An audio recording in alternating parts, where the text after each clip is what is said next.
Sing Jesu underfulla kärlek, sing nåje hans och makt.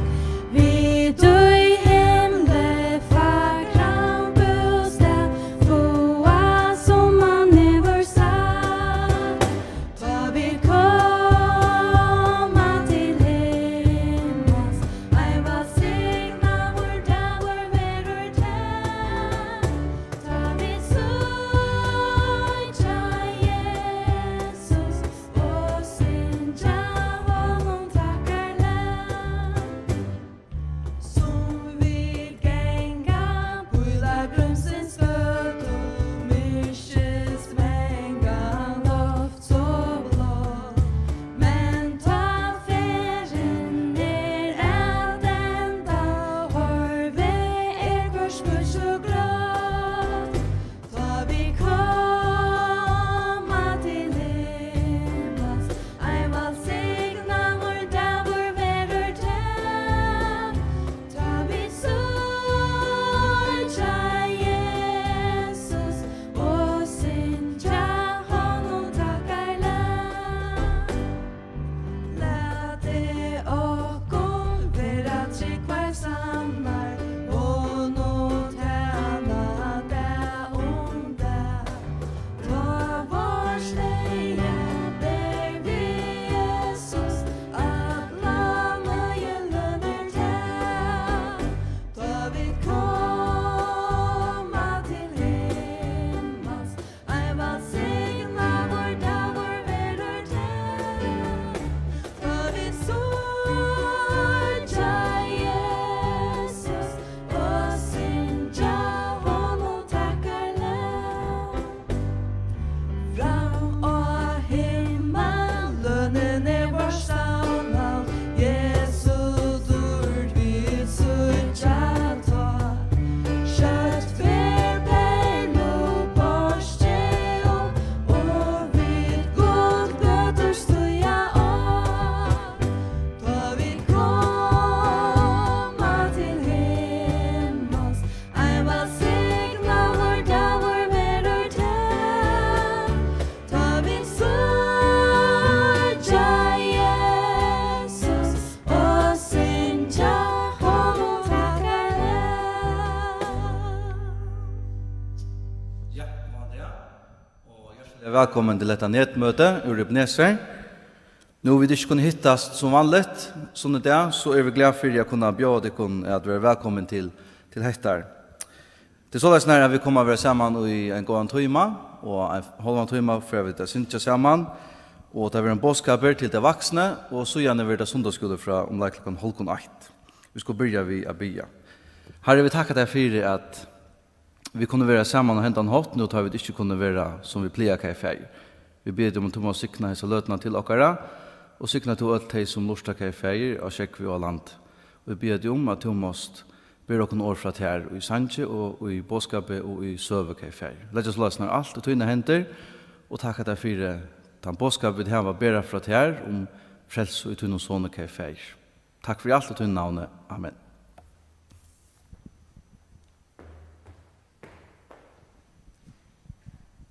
Ja, så for at synge noen sanger sammen, noen kor, Arnes Paule kommer til å ha en bådskap dere, og den første sangeren er Herre av hjertet, to kærer mer erst.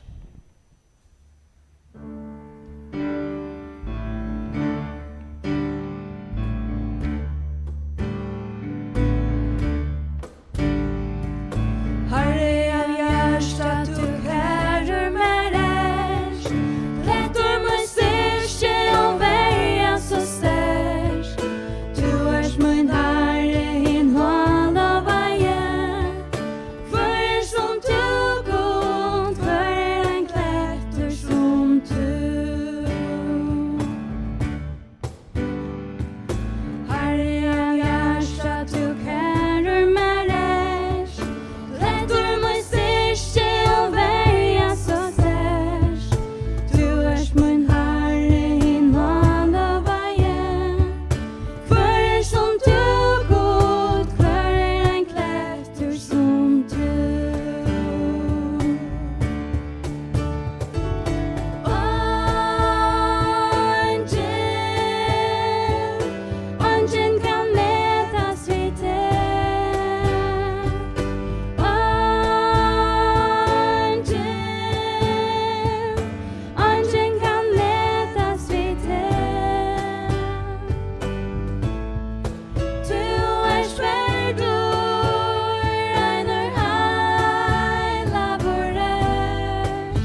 Fantastiskt att veta att ungen kan mätas vid han. Vi får att tacka ett kors som heter Läten er i och i bona frälsonar och sveipa över i rättvise.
Ja, og et annet kor navn hans underfullt.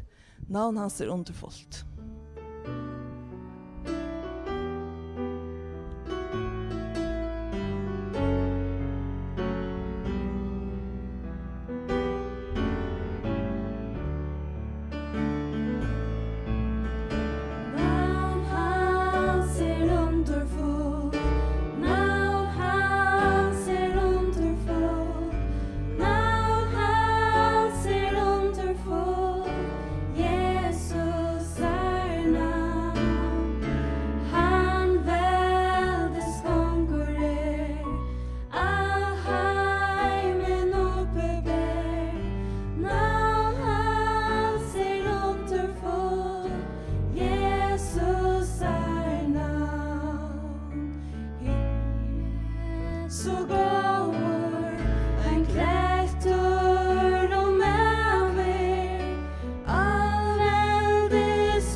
Ja, sannliga navnet er underfullt, og det akkurat på grund av tog som han har gjort for oss, når vi kommer sammen her, og vi vil boa bådskapen om at han døg for oss og reiser opp for oss, og vi ønsker at lovprysa honom for det som han har gjort for oss. Arnes Paule kommer her med bådskap til dere, tager ut et koratræt, hygg opp og ned med Jesus.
Geva ter fri.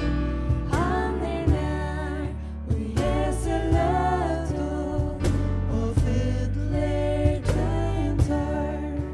Jeg opp og lever Jesus, nu han fer fram vi.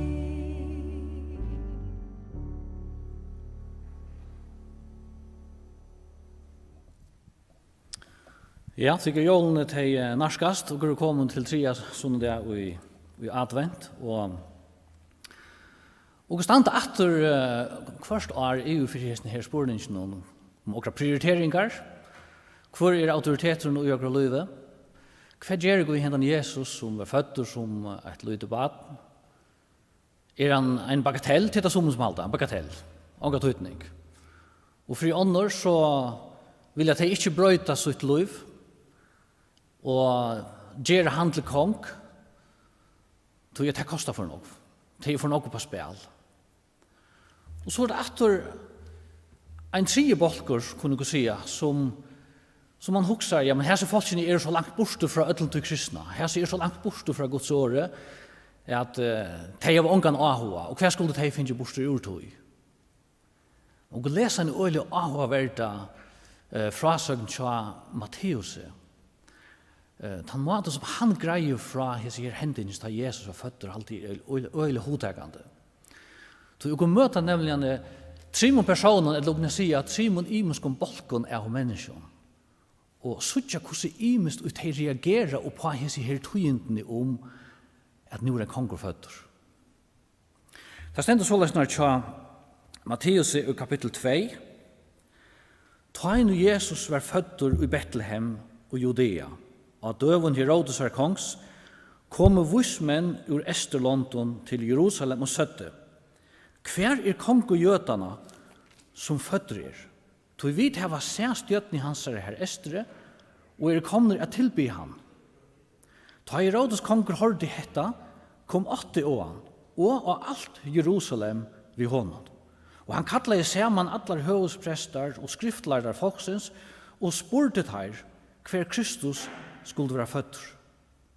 Tar sværa i honom, og i Betlehem og Judea, tog så skriva av profeten. Og så vil et vers sitere. Og å møte her i hesten her versen, de må 3 bolkene som jeg hokser om. Og å møte først vismannen som kommer ur Esterlondon.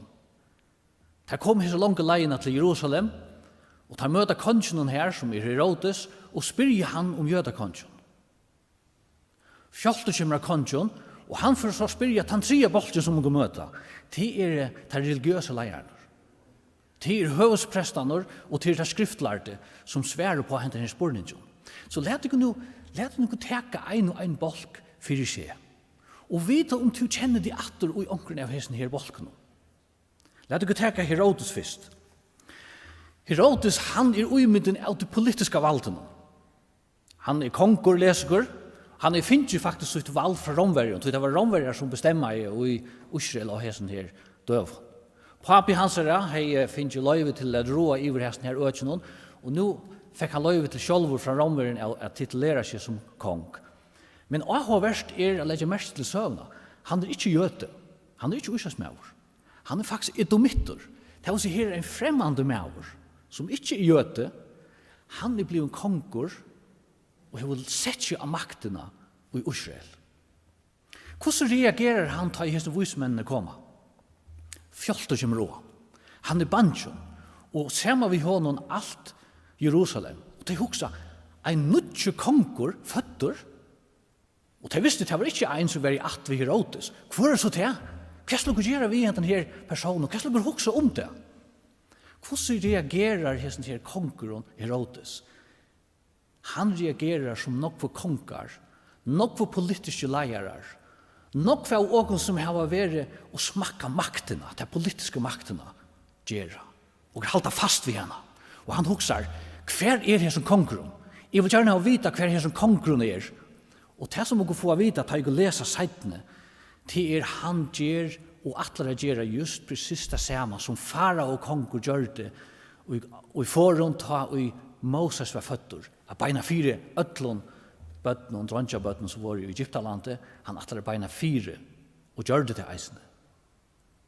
Så han heldur fast ved sin makt. Fjolter kommer han rastler stigen, og han fer så til de religiøse autoritetene og spyr her. Hver skal Kristus være føtter? Det utrolig avhåvert at han brukar hessa vendingene. Han kallar i saman høvesprestene og henne skriftlærde folksins og spurte her hver Kristus skulle være føtter.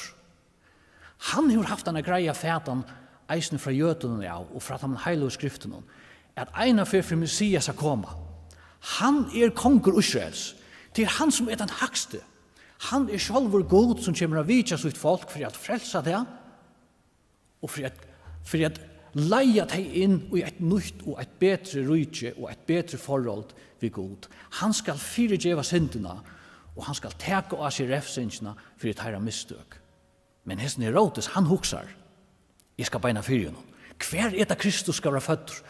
Det virkelig en sålasnar at ta jo ikke komma til makt, ta jo ikke smakka til politiske maktene som kan være, at også huksa til lyga mykje hvor stendur framma fyrir mer, ein og hvor som kommer i veien skal bostur, det så Messias sjálfur, så skal han av veien.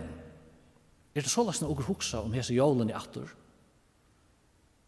At hesen her kongrun som føtter, som Guds sonur, som elskar i meg til deian, og reis opp atur for at jeg kan være fyrirgivun, og komme inn i Guds rydtje, det virkelig at såleisnar, at jeg vil halde på min makt, min status, vil ikke bodja meg for honom, tog at han gjer for tre. Det såleisnar kjert her? Det såleisnar at du finner de atur i middelen hesa trudja bolkanar? Du ein av hesu? Etla, du som tann religiøsa litan, og nu kommer det jo tatt på at åken som har vi Guds åra gjerra, som vaksen opp vi Guds åra. Og hver av åken i fargen kan ikke si at åkra finnes en gåan part, lise, hårst i skola, til møter og til gudstjenester, eller hver åkra har møtt i, at åkra kjenner Guds år. Så ta vi vismennene koma, så fer det først til politiske skipanna. Derfor først til makthaverne, og spyrir Herodes, og sier vi igjen, vi har sett stjøttene kongsens til jøda kong og føtter, hver han? Og så det et Herodes til den religiøse elitene, til høvesprestene og til skriftlærde. Og han spyr henne den avhørte spørningen, hver Messias føtter? Hver det Messias skal være føtter? Og hver gjør at de religiøse leierne tar bli opp beina veien og tar med heilige skriftene fram av profeten Mika, og det som også kjenner det som kapittel 5 og vers 1. Og her leser det et vers 4 kongen. Og det sier så snar, «Tu Betlehem og Jodalandet, Orst ikke tu minst av høvding og Joda, tui ur ter skal komme høvdinge, som skal være hyre Israels folks munns». At versene ur Mika profet. Og i Gamla testamentet det ofta sålasnar at året hyre blir brukt kongen. Kongen hyre fyre Israel. Og faktisk vil året hyre eisene brukt god, at god konger Israels. Han han som teker seg av hese folkene. Han han som skal frelse dette folket. Han han som skal leie deg inn i en bedre tog, en gilta tog, ta i Messias kongeren for at komme. Alt hettar visste de religiøse leierne. Og det var kjøttja time at finna profeten Mika og lese dette her opp. Så ta i der høyra, hver skal Messias være føtter, så vidt at beina veien hvert skal fære. Og i Betlehem, det sier Guds ord. Og så kunne dere huksa, hva gjør det hese her religiøse leierne som kjenner Guds ord, som har lyset det, som kanskje doa en stor part utan det? Så er det høvesprestene og nokkur som var rundt han omtær, at de eisene finnes smatjen av makt. Nokkur av teimon tog kanskje ikke under vi ødlen tog som får fram fra det politiske valden, men tar sjálfur hadde finnes en støve som tar vilja halda opp på. Det skulle være status quo, og ikke skulle brøytast. Nå hadde tar finnes sunne privilegier, tar hadde finnes ut. Og hesten Messias, hesten kongren som fødder ja, tar yppa øksel, en bagatell, hva skulle tar gjøre vi han? Ongen for tja at færa og finna hendan her konjon. At bodja seg for honom. Hva var det som vismennene skjøtte til at kom til Herodes? Vi hava sett stjøttene hansara, jødakongsens, og vi komne at fakna honom, vi komne at tilbya han. Og vismennene, tar som kommer langt bortfra, men den religiøse eliten, tar antallige leierne, skulle være der første som visste hva dette handlet om, det skulle være der første som søtte, vi færa til Betlehem, for at fakna til nødja kongen, for han gjer han til okkara kong, for at liv okkon inn i Guds atlan, vi okkon, og vi hesar i tjå. Og hva gjør det der? Tar upp til øksel, en bagatell, ongan tøytning, vi færa ongan ved. Det så lasna ikke okkon som kjenner Guds år, som vaksen opp vid hesen året, og kjenner til meir eller minne vel, at høyger attor og i år møte hesen her sannleika, at tikkun i det en frelsare føddur, Herren Kristus, og i stedet Davids, Betlehem, det så lasnar at ta færegur ui okra hjärsta og okra sinne, for jeg møte honom av nudjon, for jeg fakna honom og sier takk for at du kom, takk for at du sa mina nei, takk for at du kom for å være min hyre, og for at leia meg inn i en bjärsta framtid, takk for tunna fyrtjøving, takk for tunna løying i mot sted. Det så lasnar okra hoksa som kjenner Guds år? Etla hvordan færre hese jólene forboi? Ikke går øksel og sier, ja, ikke står han tøytning, og færre bare vågjere.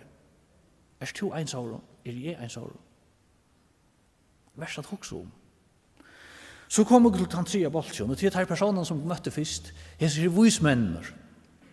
Der kommer Esterlanden, og vi vet ikke akkurat hver vi der kommer, men det går så ser omkring i Estan 4 Israel, fra Irak, fra Iran, og vi vet jo så ser om hese tøyene og eisene framan undan, at øyelig nok for av hessen vise mannen, det var råpte for magoi, en magikar, det her året av magi. Det er det som avleser stjøttene, og som forklarer sønnen konge, hvordan i hendingar færa fram etter, hvordan krutje for at fattla ut, hvordan hendan hungersneie for at enda, hvordan i futjindane for at gjøre seg innan kongen, og hvordan han kan vinna. Og det er avløse, det er då at avlesa tekn, og det giver Israelsmenn hadde finnet vita, tid må ikke ha vi hatt å gjøre.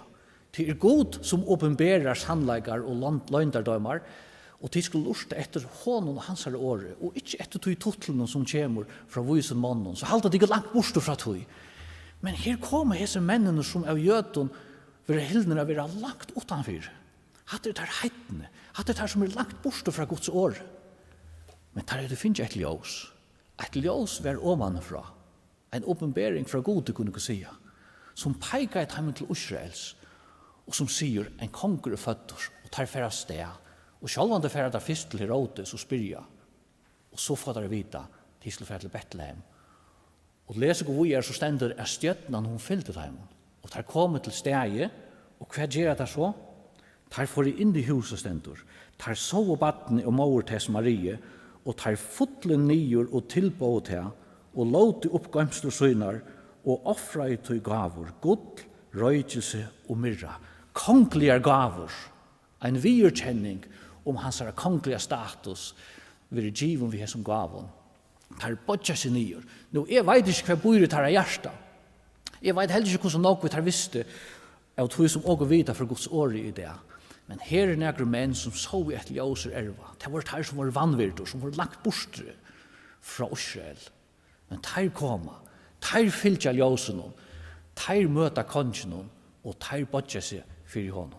Og det ikke så lasnar at det gjøkna tøyina, heva ta veri tei som har vært forfjånai, tei som man ikke vantar, tei som man ikke dora sutja, at tei skulle færa koma, at det er just tei som koma, som fylgja ljósen, og tei har finnst fra gode, tei møta kongen, tei bodja seg fyrir honom, og tei djeva gavur, jeg kan skal djeva teg alt sitt liv. Det ikke her og skulle være hese jålene. At være som vise mennesker, at fylgja til ljøse og grava finnje, at bodja kun fyrir kongana konge, djeva honom okra gavur, ja djeva honom alt okra liv oppi hendur, og bygge han være okra hyra, og leie kun at mal, at fyrir djeva syndina, og djeva løyve til at oppleva hansara frelse. Gavet har vært så lesnar, för åkon okra tjå, hesa tjå, förjar att åker hesa högtøy, ikke er som religiøse leieren som kjenner Guds ord, og som bare sier, jeg vet ikke ordentlig, det er bare ferdig til Sojus. Etla åker som kanskje har finnet makt, at dere ikke brøyta status, dere ikke missa nekka, at det er ikke konger av som skal styre og ro i okra livet. Men let dere være som disse mennene som kommer og i eimukt, og vi kjenner en konger føtter, og djev og iver til hans herra. Herren signe og nød, og okra tjå, og i Jesu navn. Amen.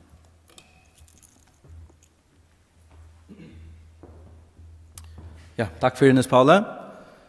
Nå fører vi det synge en sang træt, og så fører vi det skifte giret sin der, og så blir det sundagsskolen. Frukirken har søvet til bøttene, så det er opplagt at be bøttene komme til Sjømarspe, eller til teltene, til nå fører vi at bli på sundagsskolen, at han har tatt neste sang til seg.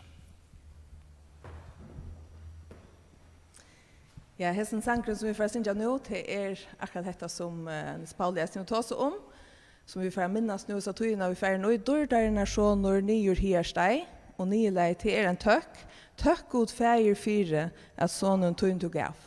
Så la dere stemme i og synge endelig vi her hjemme i sin dårdere nasjoner.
Deiligt att höra fralikan sang, ordentligt deiligt. Och nu får vi så att synja några söndagsskolesanger. Jag hoppas att nekbötner kommer till skutjan och hitjan nu. Och jag hoppas att de får synja ordentligt väl vi. Och vi tar ordentligt nekvar sankar i det, ordentligt deiligt. Och ett gott husorkester. Så nu hade vi för att stämma och vi för att börja vi att synja Min hjälp kommer från Gode. Hjärtligt välkommen till Söndagsskolan, glömde jag säga. Stäm ju. Min hjälp kommer från Gode som skapte himmel och jord. Min hjälp kommer från Gode som skapte himmel och jord. Han blundar och svävar där. Han bärar med allt när som föra skall hem till han som skapte himmel och jord. Eller vi går och synja Anna Försät, och det var så öliga gott. Vi synja Anna Försät. Min hjälp kommer från Gode som skapte himmel och jord. Min hjälp kommer från Gode som skapte himmel och jord. Han blundar och svävar där. Han bärar med allt när som föra skall hem till han som skapte himmel och jord. Så färre vi att synja. I go to the rock. Orsaka, jag har sprillnar, alltså jag var gänga sin tattar på skärmen, men det här kunde nog skylda. I go to the rock of my salvation. Han känner ett land. Ja, stämmer ju.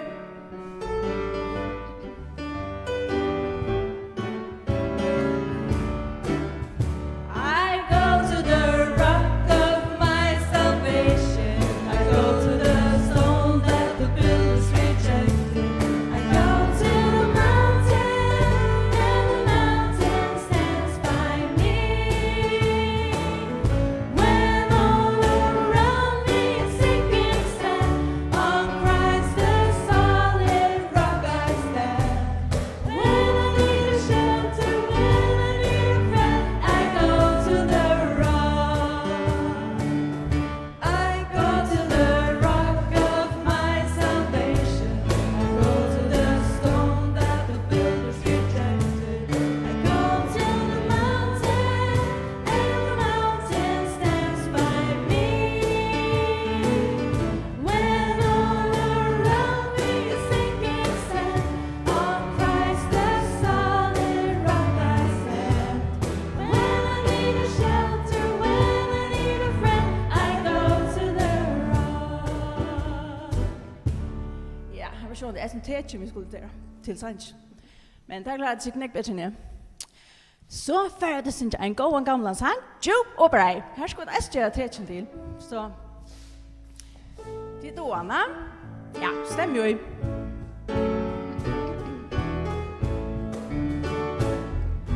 Jubel bright, there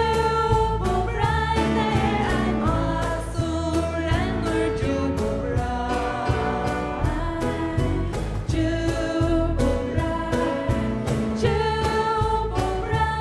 there I'm all surrendered. Jubel bright, forränder till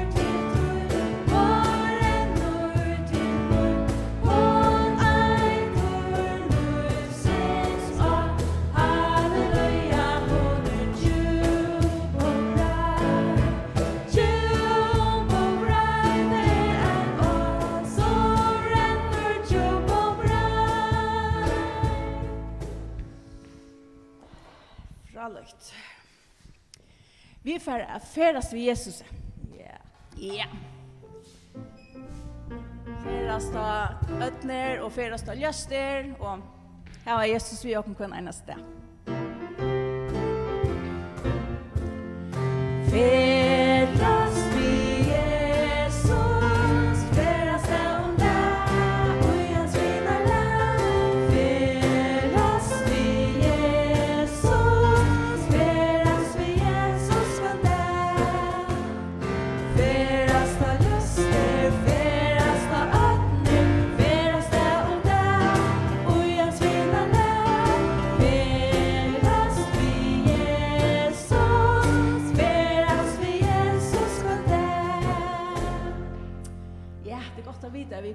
Jesus vi kom kvönte.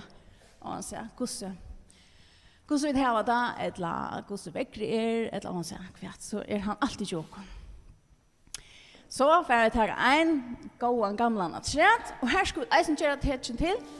Tenk til, og hvis de sitter soffene, så du må reise ting opp. Og ja, vi får synge Peter ut av vattnet, Jack.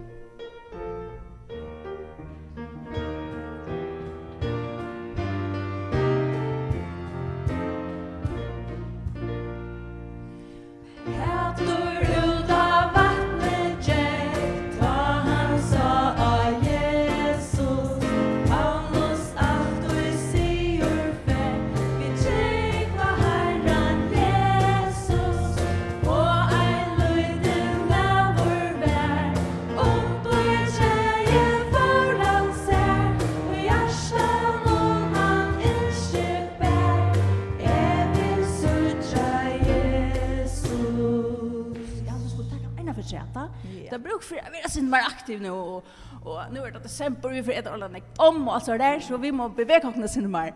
Ska vi ta en för chat? Jo. Peter ut av vattnet check.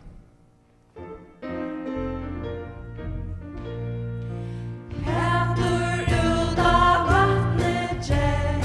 Ta han så och Jesus. Paulus allt du säger för vi träva Herren Jesus och I löjde med vår värld och på tjejen föran sig i hjärtan och han inte bär evig suttja Jesus. Så färra vi att inte någon bötnon till locko. Är det onkel som har haft föringar där? Nu är det så det sker till steg, men vi får lukka att inte någon bötnon till locko. Som har haft föringar där och i vikna som färden är. Och här är det två navn av talvene som vi får inte till locko. Och det är Rasmus som är blivit 6 år. Hanna är blivit 8 år. Så vi får inte att vi kan locka till sitt där vanligt och hitta ett. Så får vi att synja till locka till det.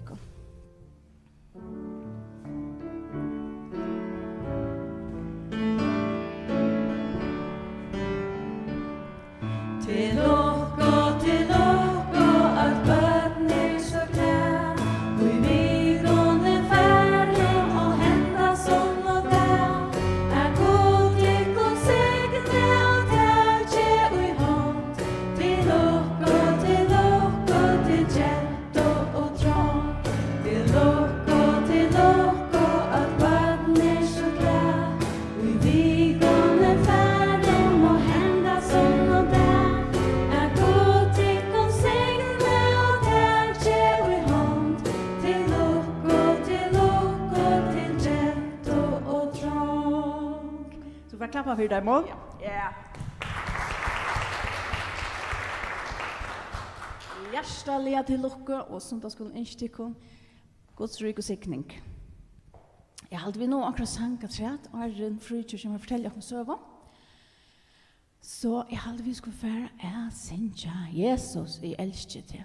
Du hur älskar mig först.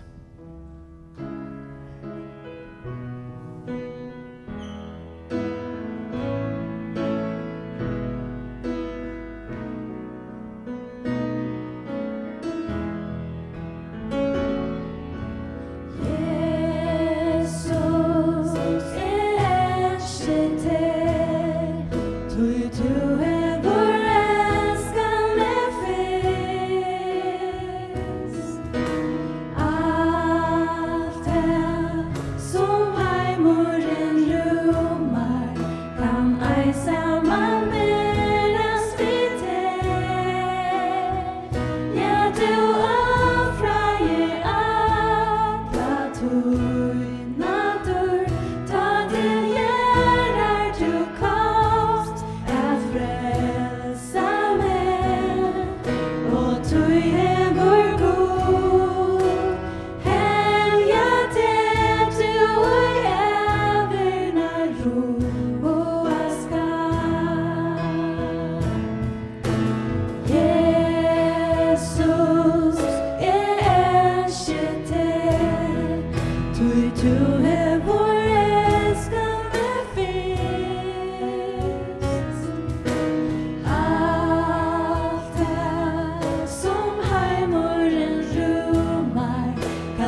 Tusen takk for Hesefer, og nå får vi at jeg år til Fridger.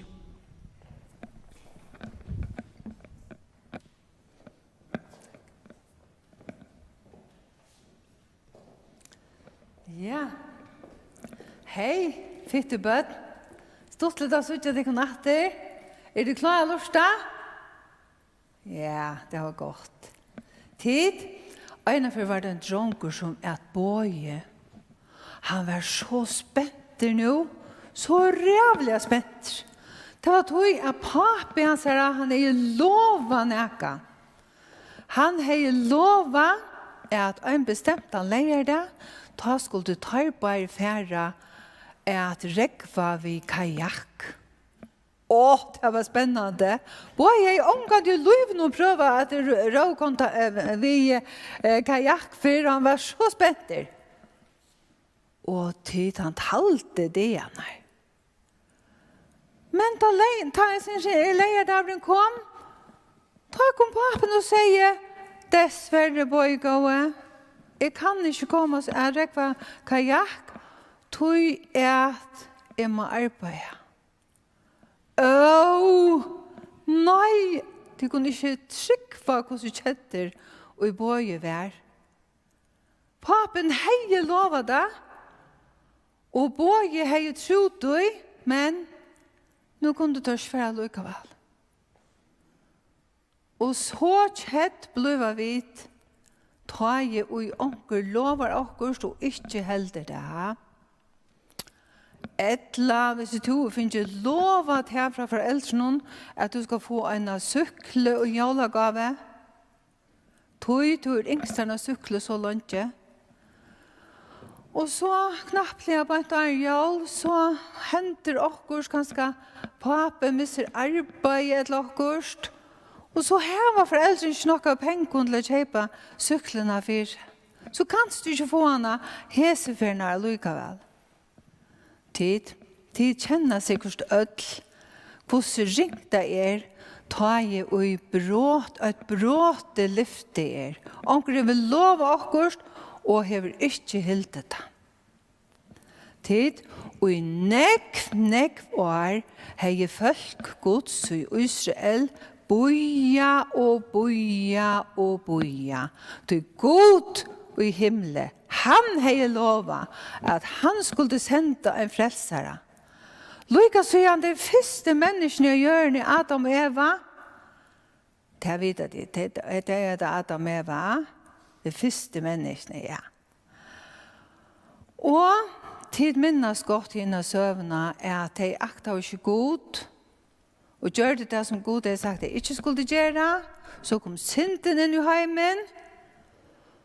Og så gjerne til hava følgene boja og boja etter at Gud skulle sende den frelseren som han lova, som skulle teka synden av borster. Men, som søtten tvart, han liksom glemt det at han vil lova det. Han kommer slett ikke. Men tid, ein det, ta akkurat han bestemte dævren var kommet, ta sendte god en angel som heter Gabriel. Han var sendt til en unga kvinne og i Nazaret, Maria. Angelen kom inn til Maria, og Maria ble så kløkk da hun sa angelen, og hun ble ordentlig forskrekt da hun hørte hva han sier. Han sier, hei Maria, Gud elsker deg. Du har snakket helt særlig. Hun lurte jeg. Ja, vet du hva, Maria? Du vil få et bad. Du vil få et bad. Og det badene skal være så når hens haksta Guds. Maria, hun skilte ikke av nøkron. Og var rettelig av bensjen. Og det var ikke mange til Gabriel for skrekk av Maria. Han sier, øktast ikke Maria. Tog at Gud, han ser det, og han elsker det, og han atler at du skal få et røntja bad. Og tid, han skal være sonurens haksta gods. Vil ikke.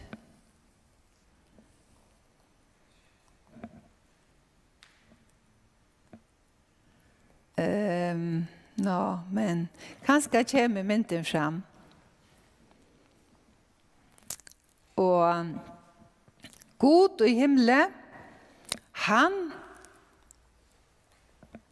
ein, men han øysne. Jeg kan ikke vel. Her. Men han øysne trutje personer samstundes. Han fægeren, soneren og heila i anden. Her stender da av enskon, men tid, God, han ville da sånn snær, at hesen, dronkeren, etter badne som Maria skulle få, at han skulle være sonur Guds, han skulle være god soneren som skulle komme i heimen. Han skulle være god, men han skulle samstundes være menneske. Dette var ringt av skilja. Og han skulle teka syndene borster til følgesøgnen. Og så fikk hun øyne å vite at han skulle være konger. Han skulle være roa iver følgesøgnen. Men åren til så hei han en stora oppgave å gjøre. Nek større. Det er ikke å skifte. Jeg har tilbake til de første myntene.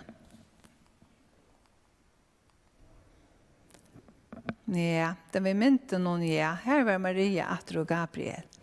Maria tid, hon hever skilt nu halt jeg.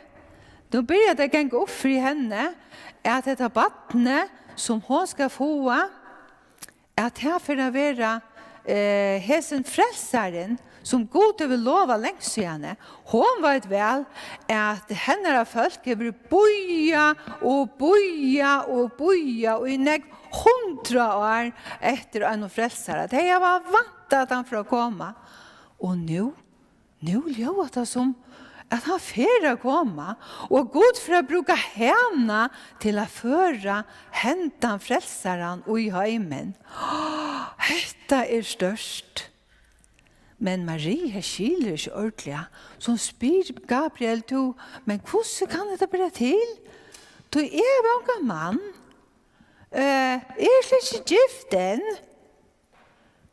Så hun skiler ikke, og hun heldig til at hesten her frelseren, han får ha en jørska mamma og en jørska pappa. Men God, han vil da øvelse. God vil at han skal ha en jørska mamma og at God selv skal være pappa hans her. Så sier Gabriel etter trett. Han sier, vet du hva Maria? Nu skal jeg fortelle deg en hemmelighet av trett. Elisabeth, hin konan det var som bor oppe i fjøtlen og nær Jota, og familie vid henne, og er gammel nå. Hon røysne av baby i butjen hon. Hon får røysne av få av baden. Hon kommet i satta måneder nå. Det er jo en løye. Han er gamla kona, og hun går til å omma nå. Det er de yngste lønge et bad, Zacharias og Elisabeth. Og Maria, hun skundte seg av sted, er ferdig til Jota, at vidja Zacharias og Elisabeth. Og ta og hun kom inn dit, ta var Elisabeth så glad, bare hun hørte målet i Maria, så ble hun så glad dit. Tog hele i anden fortalte Elisabeth, at handan kvinnan, Maria, hon var mamma til heimsens frelsere. Og hun får om til Maria, og hun sier, hei Maria, velkommen til okken. Hvordan blir det til at mamma, herra, min kommer å vite med? Og som er glad. Kom inn til okken. Og tid, Elisabeth sier, varst du hva Maria? Og tog jeg hørte malet ut her, så får babyen i buken og at hoppe og danse og spille inn i buken og gjøre mer. Er det ikke fantastisk? Nå vet jeg at Østene to først har fått et bad. Og to først har fått heimsens frelsere. Og tid, Maria, hun stekker jo 30 måneder her til Elisabeth og Zacharias. Så får hun hjemme til Nazaret. Og den første personen hun ville hitte at hun kom hjemme til, det var Josef. Så Josef og Maria, de var forlovet, og de skulle giftes. Men nu var alt brøtt. Hun er langt baby i buken. Og Josef, måtte han for å skilje. Og da hun kom hjem, da skilte Josef slett ikke at hun tog seg om. Han spekulerer hva det for noe. Marie langt baby i buken. Nei, kanskje skal det slett ikke for å giftes vi henne likevel. Men en av nattene da han la svev, da drømte han. Og i drømmen da sa han en angel. Og angelen sier vi han, Josef, du skal ikke være benken for at jeg kan Marie til tøyne kone. Du er da battene som vekser i buken og henne, har til sånne gods. Det er han som skal frelse folk ut fra syndene. Da Josef vaknade, så valgte han å trykke engelen. Han trodde det som angelen hadde sagt vi han i drømmen. Og han får, og han tok Marie til sine kone. Josef skilte nå, at Gud at jeg bruker bæge, det var nok så løye til Josef, at Gud skulle bruke Marie til å få det her badene som Gud har lovet. Men at han også ville bruke Josef til å være at han gjør ikke på papen, det var størst. Tid, så gikk du igjen, det var ikke så rævlig lengt at han også. Nå er det keiseren i Rom som bestemmer til at folkene og ødlån hans rydde skulle skrivas opp. Det skulle skrivas navnene av ødlån, og de skulle betale skatt. Og det meste til at Josef og Maria, de måtte fære til Betlehem. De skulle fære til byen her som papedara, abbedara og ammadara kommer fra. Og de måtte de fære til Betlehem. Og de har ganske også kvøy nå. Maria skal kjøtte eie et bad. Det er så strever å færes alle veien ur Nazaret til Betlehem. Men keiseren har sagt det, så vi må fære. Og de får oss det. Og de har vi ikke skilt det. Det så bare ut som at det var pura tilvildet at keiseren fikk et husgått nå. Men tid, alt sammen var det god og i himmelen som styrte det. Så løsner at hette lytte badene skulle være født i Betlehem. Så de får oss det tid. Og hesen dronkeren, han tilfører vi nok å høre av jorden når han ble født. Da han var vaksen, så døde han av krossen. Det var han oppgaven som han ble født til tid. At teka sin tømsens. Og vi må trykke for av han. Du må trykke for av han. At han er den eneste veveren til himmels. Han er den eneste som kan teka tøyne skinter bostor ur tøyne hjärsta og rensa det vi søyne blåe. Han er betalt vi søyne blåe for alle tøyne skinter. Han er den eneste som kan gjøre til her evigt liv. Gåve bød, trygg for av Jesus. Takk for det lurt av så vel etter. Takk for det.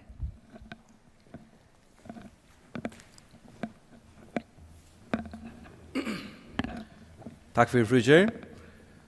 så får vi att tacka för oss. Tack för de som har sunnet och spalt, Anders Paula og Frutjer. Og takk for de som har lyttet av, hjemme ved hus, eller hva det er være. Vi skal enda ved bøn. Herre, vi takker deg for at vi da kunne være sammen og hente en hokka i feir. Nå tar det ikke bare til å være sammen som vanligt. Vi takker deg for det som kommer fram hva i feir, den bådskap som vi da har hørt, og den bådskap som vi da sunnet om hette hva i feir, at det er frelse å få i sånne tog hva i feir. Takk for det at en og hver kan velge å sette sitt allit av han og velge å trykva og komme til tøyen. Ønsken er utlukket fra karlaga tøyen, fra nøy tøyen og feir. Vi tar ikke så løsner alt og tøyen hender hva feir, og ber om du måtte sikna okra land, okra tjå, og sikna tøyene som kommer hva feir, høgt tøyene, og du måtte varve okra alle nått hva feir. Takk at du så løsner for i alt og tøyen navnet. Amen. Takk for det.